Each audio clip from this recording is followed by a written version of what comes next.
Et quand la tristesse arrive, je sais tu es là, toujours près de moi. Bon vendredi, bienvenue à votre émission de la Victoire de l'amour. Je ne sais pas si vous êtes comme moi, mais je trouve que les semaines passent très très vite. Et comme on le fait tous les vendredis, on rejoint le bon doc, Gilles Lapointe.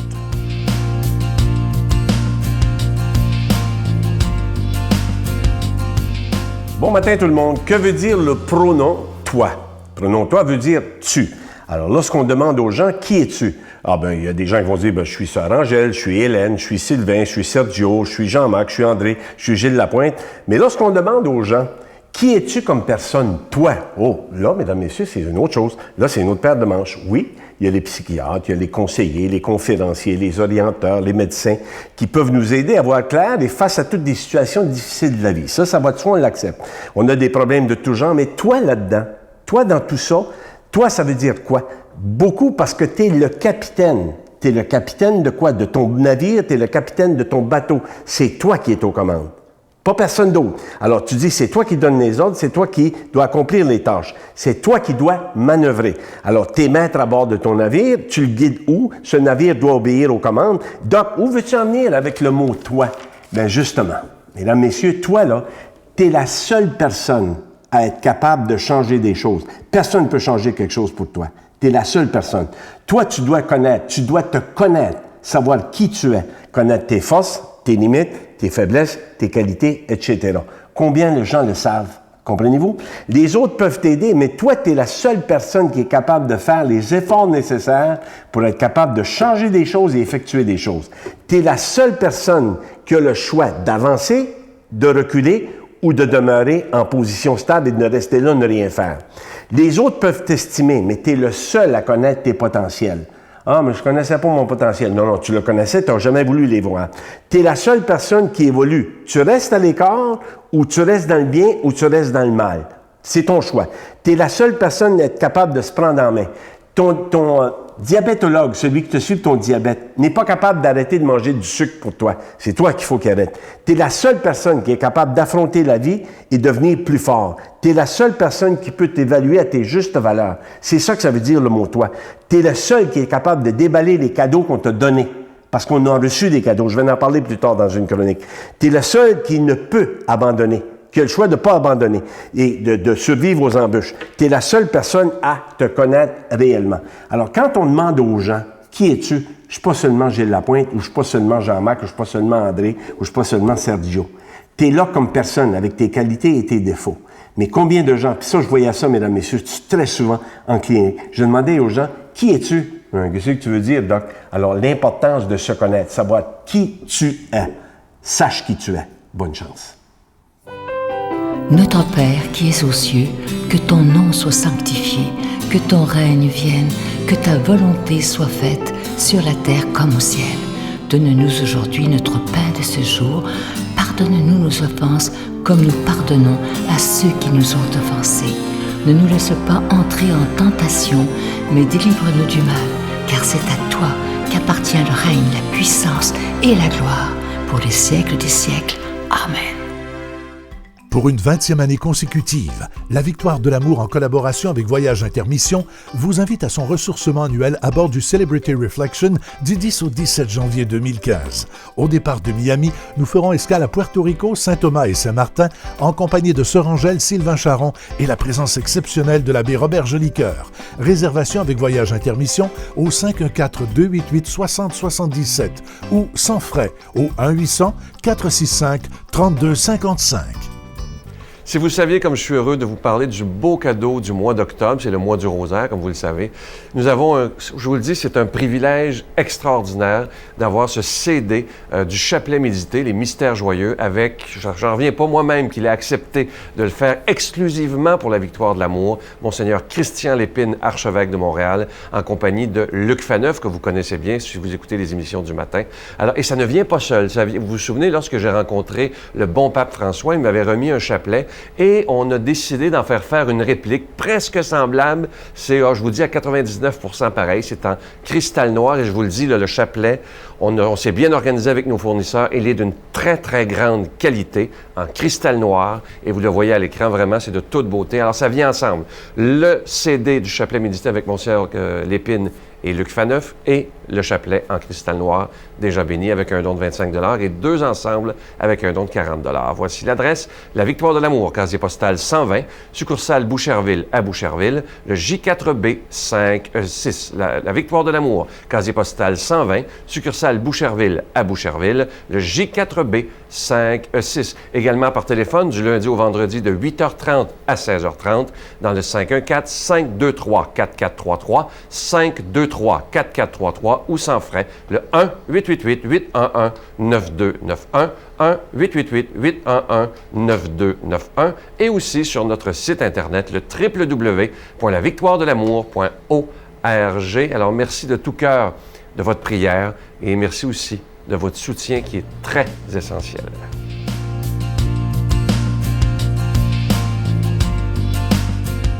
Mon Dieu, donnez-moi la sérénité d'accepter les choses que je ne peux changer, le courage de changer les choses que je peux et la sagesse d'en connaître la différence. Amen. Aujourd'hui, pour la proclamation de la parole de Dieu, on rejoint notre ami l'abbé Daniel Gilbert.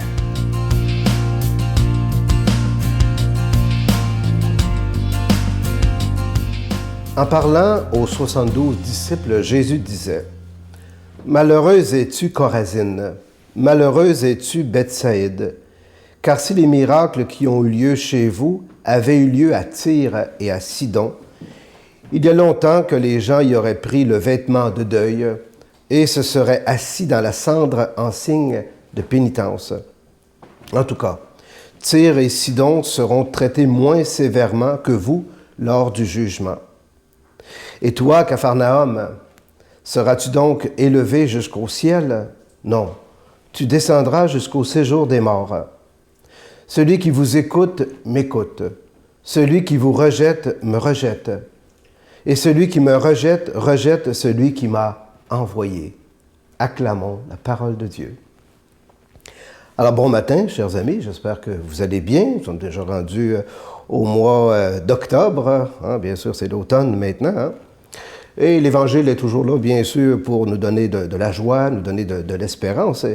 Et ce matin, l'Évangile, hein, Jésus nous parle dans l'Évangile de ces 3 villages, bien connus, bien sûr, pour Jésus, où il a passé la majeure partie de son ministère à enseigner, puis à faire des signes, des miracles, des prodiges, tout ce que vous voulez. Hein? Chorazine, Bethsaïde et Capharnaüm. Vous savez, ces 3 villages sont situés au bord, bien sûr, du lac de Galilée et qui, encore aujourd'hui, sont enfouis sous les ruines hein, pour la plupart et sont devenus des sites archéologiques fabuleux. Donc, Capharnaüm, où on va justement célébrer la messe là quand on va en Terre Sainte. Hein. Alors, imaginez un instant toute la vie de Jésus qui se passe dans ces 3 villages et il reste à peu près plus rien. Il n'y a plus de ville là maintenant, c'est des sites archéologiques. Bon, vous savez, on peut faire un petit peu des parallèles avec nous autres ici au Québec. Hein. Combien il y avait d'églises autrefois au Québec? Hein? On parlait de Montréal, la ville aux 1000 clochers, je ne sais pas trop tôt. Hein?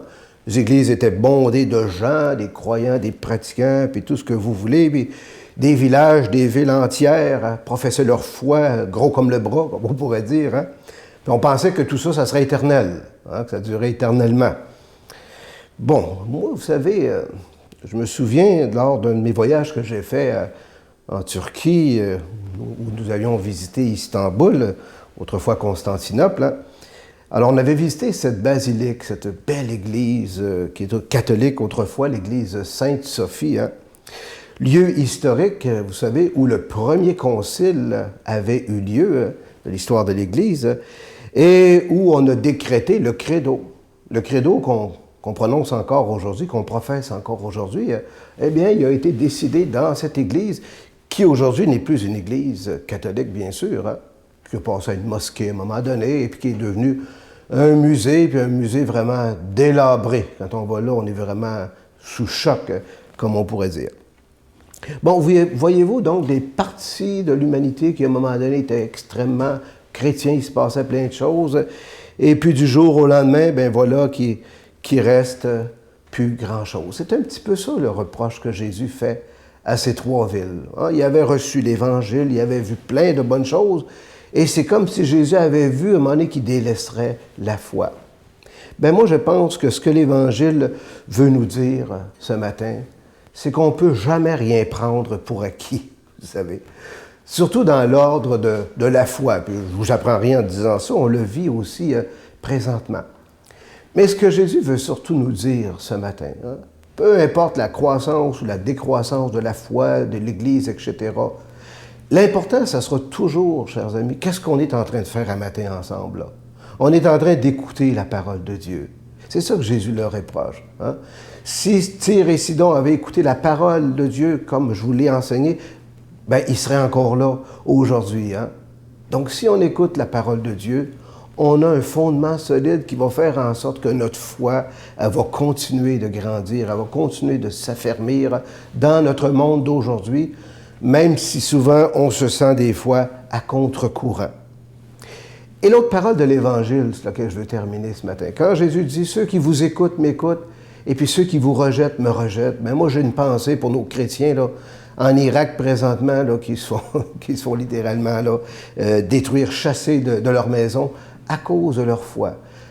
Donc, vous voyez, si on rejette les chrétiens, si on rejette la parole de Dieu, si on rejette Jésus, eh bien Jésus nous dit qu'on rejette Dieu lui-même. Ah, c'est pas moi qui le dis, je ne serais pas de dire ça, moi. Mais c'est l'Évangile, c'est Jésus lui-même qui nous dit ce matin. Alors, c'est pour ça, chers amis, que moi, je vous invite, malgré tout ce qui peut se passer dans le monde, là, de persévérer dans la foi, puis surtout de nourrir notre foi à la parole de Dieu, de l'écouter, puis de la mettre en pratique. Et c'est ça qui nous permet de demeurer en communion avec ce Dieu de la vie, ce Dieu de l'amour qui nous accompagne sur les routes de la vie. Alors, après avoir écouté cette parole ce matin, je demande au Seigneur de faire descendre sur vous toutes ces bénédictions au nom du Père et du Fils et du Saint-Esprit. Amen. Je vous salue Marie, pleine de grâce. Le Seigneur est avec vous. Vous êtes bénie entre toutes les femmes, et Jésus, le fruit de vos entrailles, est béni. Sainte Marie, Mère de Dieu, priez pour nous pauvres pécheurs, maintenant et à l'heure de notre mort. Amen.